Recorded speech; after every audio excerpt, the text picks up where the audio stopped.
Eliminations. This is a very, very important one. I understand a lot of people struggle with this piece. This is where we get a little bit emotional. This is where we get a little bit away from the business side specifically. And this is where we get very, very, very ingrained, tactical. Sometimes you just got to go into seasons of your life where you start just eliminating people, activities, actions, time wasting, BS, crap. Now, this is going to be specifically with first things first is people. Who are you spending time with right now? You guys all know the adage where the people you spend the most time with, the 5 people you spend the most time with, you will most likely become. So what's interesting though is that a lot of people don't actually pay attention to the 5 people they spend the most time with, right? It might be your spouse, it might be your kids, it might be your colleagues in your office, right? It might be your broker, your manager, whoever. It's like, hey, if they don't all have what you want, not only financially, but relationally, physically, spiritually, you're going to become these people. It's just how it is, right? Your standards get absorbed into, your surroundings. The people you spend time with, I urge you to take another look at it. Who are the 5 people right now you spend the most time with and start making some eliminations? I'm not saying kill them off. I'm saying stop spending time with them. Listen, if you got issues with your spouse, you got issues with your kids, these are people you're going to see all the time. Have the conversation right away. It's a conversation me and my wife have all the time, which is our check-ins, right? Like, not that we have issues with her, that's how I'm going with this, but we have personal, very important, high-level conversations together. Hey, just checking in. How are you doing, actually, right? How am I doing in this relationship for you? She asks the same thing to me. How am I doing in this relationship for you? What are your goals? How am I showing up for you, right? What are your goals in this relationship? What are your goals in this relationship? Okay, great. How can I better support you? How can I better support these goals? What else can I be doing better for you in this relationship? You should be asking this of your spouse. And by the way, for your kids, you go to that. You don't have to ask your kids to do it, but if you come to your kids and say those same things, guess what? You're gonna have a different result too. How am I showing up as a dad for you? Like, imagine if you talk to, your teenage kids that way. Imagine if your parents right now called you and asked you that. How am I showing up as a parent to you? I don't have that great of a relationship with my parents, and just to be vulnerable with you guys, right? Like, I'm telling you right now, like, this is a big piece. Like, I try to show up the best possible, but my parents had zero self-development. They never worked on themselves. They don't even know what self-development is, because of a lot of other personal reasons. It's like, we just don't have that great of a relationship. It just is what it is. I'm very cognizant because of, who they are and what they've created in their lives. I get to spend less time with them because I don't want to end up like them, right? And I don't care about, being blood related, right? Like, doesn't mean much. I have some wonderful friends that I was very close to in childhood who I'm not that close with anymore. Sometimes you just have to go, quote, ghost, and you're just going to disappear for a period of time for some people in your life. And for some people, it's a short time, and for others, it's a long time, right? And that's just okay, because I'm on a certain journey. I'm on a path, and I know you are too. You want to create big things in your life. That's why you're watching this content. And for some people, it just means that, hey, like, we can be friends, but it doesn't mean we have to spend all this time in the world together. It doesn't mean I have to spend 3 hours a week hanging out at a bar with you, right? It doesn't mean that I have to, always be showing up at every one of your birthday parties or any party that you end up hosting. I don't have to show up. It doesn't mean I don't love you from afar. I'm on this journey and I'm on this path and I'm going to stay on this path, right? Like, and if anything that you're doing doesn't align with it, I'm not going to be spending a lot of time with you. And it's very important that you feel the same way, because if they're not pushing you forward, they're holding you back. What activities, which is the next thing,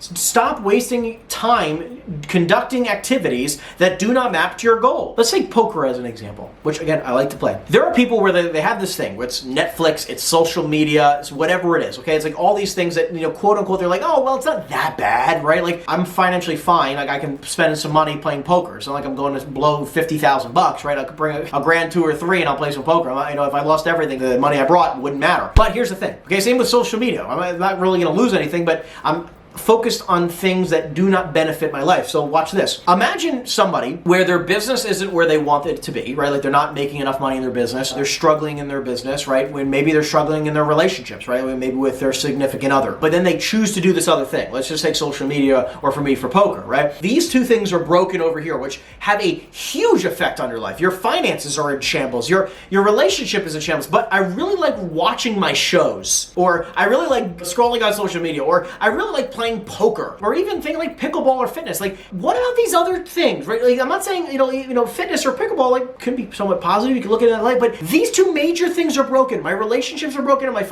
finances are broken. Probably should spend more time on these activities and make sure these are good. Because if these are really good, like if my wife and I are in a wonderful relationship, she's super happy, super grateful, we're in love, and everything's wonderful. My finances are in order and everything's good, and I say, hey, I love to play poker, which can be a negative thing, for sure. sure, it is a negative thing. And, and again, I like playing poker, but it is a negative thing. Scrolling on social media is a negative thing. So I can say, hey, if I want to scroll on social media, I get to have X, Y, and Z done every day, and I get to only limit to hypothetically maybe 30 minutes a day, an hour a day. But if I want to watch more, I have to do more. So it's like, okay, well, if I get 2 letters of intent accepted, and I get 2 leads generated, and I recruit another realtor today, I can watch an hour worth of my comedy shows that I like to watch. Okay, cool. And if I don't hit it by 9 o'clock tonight, I don't get to go on social media. That's my thing. Stop taking advice from several people, okay? Take advice from a few people, right? So if you love my content in commercial real estate, you can take my advice. But you're not going to then take your advice from your parents who have never been an entrepreneur in your life, or stop taking advice from your broker manager who makes $40,000 a year as a salary, right? Stop taking advice from your colleague who has sold 1 commercial property. Stop trying to get advice from so many freaking people. There's just like, hey, find your mentor, listen to your mentor, execute based on what your mentor says, and then just go to work. You don't converse with all these different people because they're all going to give you different answers. What I'm going to tell you might be different than what your broker manager tells you. What I tell you might be slightly different than what your colleague who sold 1 commercial property will tell you. What I tell you might be slightly different than what your parents tell you who maybe have never sold a commercial property before. It's totally okay, but choose one mentor, because if you have,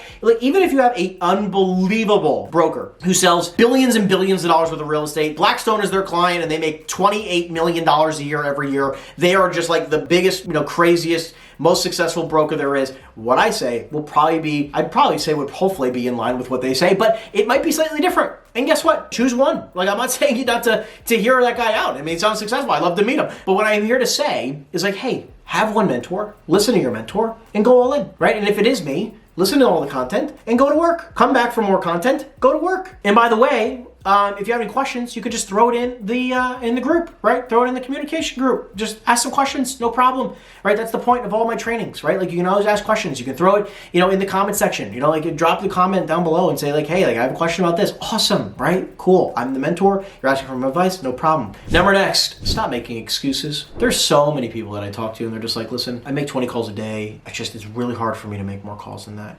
Like, how many hours a day are you making calls? I'm making about an hour and a half worth of calls. What are you doing with the remaining 12 to 16 hours of your day, of your waking day? What are you doing? How on planet Earth can you not allocate an extra hour or 2 hours? I mean, guys, it's just time blocking. If you want to get it done, it will be done. It's not like you ever make an excuse to breathing, because if you didn't do it, you'd die. I'm telling you, so many people make stupid excuses because what they do is they value something else more than what they should be doing. They value going to hang out with their friends more than they value making prospecting calls and what prospecting calls can actually do for them. They value eating cookies or, bad food or junk food, right, over eating healthier food because, they like the way it tastes, and they don't care about the way that it's actually going to affect their body over a 10 or 20 year window of doing those same activities. They care more about the dumb things like scrolling on social media or watching stupid shows than taking their business and moving it forward. We've all been there. I'm not saying that every single day of mine's been perfect, but I want to keep my average as high as possible. If you want to make an excuse and do the things that don't map to your goals, hit your goals earlier. Hey, I want to make $1 million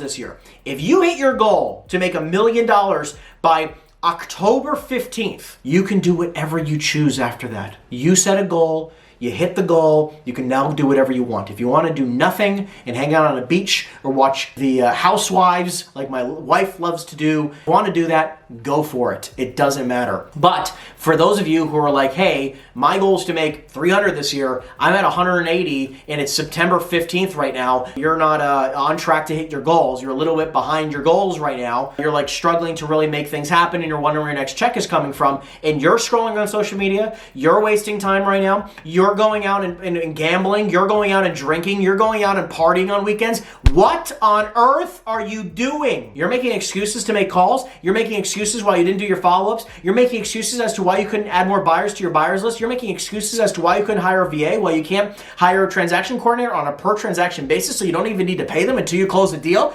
You're making excuses as to why. What on planet Earth are you talking about? Next piece of this is a lot of you guys are in a position right now where you either work from home or you work from an office. Really only have 2 options. What I highly recommend, whatever works best for you, you continue to do. If you're incredibly productive from home, which a very few people are, I built myself to become much more productive at home. I was not always very productive at home, but I built myself into a place where I'm very productive now. I'm just in a very good routine. Guess what? It can work. I also know that there's a lot of people who are incredibly not productive from an office. And there's also a lot of people who are very productive from an office and need to work from an office. Great. Whatever works for you, works for you. Last but not least is just this. Investing in yourself, like you did with this couple modules, I want to give you guys some credit. But there's a much higher level to this. Okay, much higher level. This is just stepping stones, right? This is baby steps in the grand scheme of mentorship, coaching, right? And taking your life to the next level. Good for you for investing in yourself. This is awesome. And there's so much more that is capable, right? You are so capable of taking your business and your life to a level you've never imagined before. It starts here. Good for you for investing in yourself. And keep in mind that like this is just level one of so many infinite levels that there are